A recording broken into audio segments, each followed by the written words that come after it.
Hello everyone, Will the Outlaw here, and today we are going to be taking a look at Transformers Legacy United Voyager class Silverbolt. The Beast Wars Fuzor character gets a brand new update with this new release. Despite its modern engineering, there is a lot of aspects that will be immediately apparent and extremely familiar for any long-time Beast Wars fan.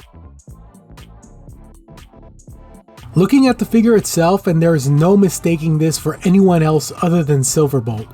Everything about the design of this harkens back to the old character design. It's almost as if the designers deliberately went out of their way to stay true to the old figure and character model. The colors and molded detail are top notch. This figure is almost totally molded in gray with black, white, and gold details expertly picked out throughout the figure. The feathers and fur detail are sharp and visible, even though they are mostly unpainted. There are even references to the old toy, with transformation hinges, which aren't even used for the transformation, visible. It's an odd choice, but they really wanted to stick with the old toy look on this one. The head sculpt is a perfect recreation of the animation model. I know it probably wasn't in the budget, but it would have been cool to have an option of an opening mouth on the robot head. The articulation of this figure is really good, benefiting from the modern engineering. Ball jointed head, universal shoulders that can go up, down, in and out, bicep swivel, double jointed elbows, wrist swivel, waist swivel, universal hips that go up, down, in and out, thigh cut, 90 knees, and ankles that can point down with a nice tilt. Posing on this guy is really good, and the plastic quality is top notch. He looks best when placed in dynamic poses.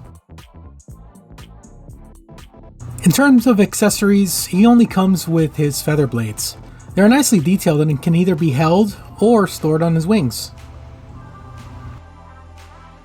While he looks almost identical to the original figure, his transformation differs in some major ways. The Wolf Eagle Fuzor Beast mode is kind of hard to explain. It's accurate and is definitely cool, but it's not at the same time. For example, the front and back legs peg into place, hindering articulation. It's easy enough not to peg them into place, and doing so does nothing to break up the beast mode, but I wonder why they are there in the first place. The wolf head sculpt is very cool, with the coloring and especially the eyes really giving this guy a cool intimidation factor. The back of the beast mode is... it's fine. It could have been done differently, I guess, but it's fine.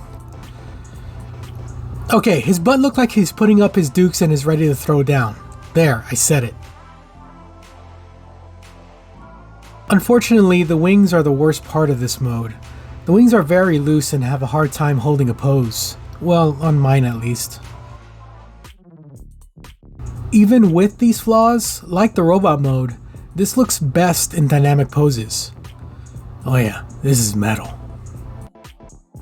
As I said before in my Tigerhawk video, I was kind of aged out by the time Beast Wars was a thing.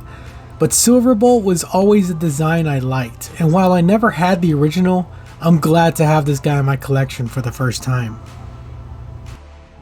All in all, the fact they stick so close to the original design can be seen as either a positive or negative, depending on your thoughts of said design.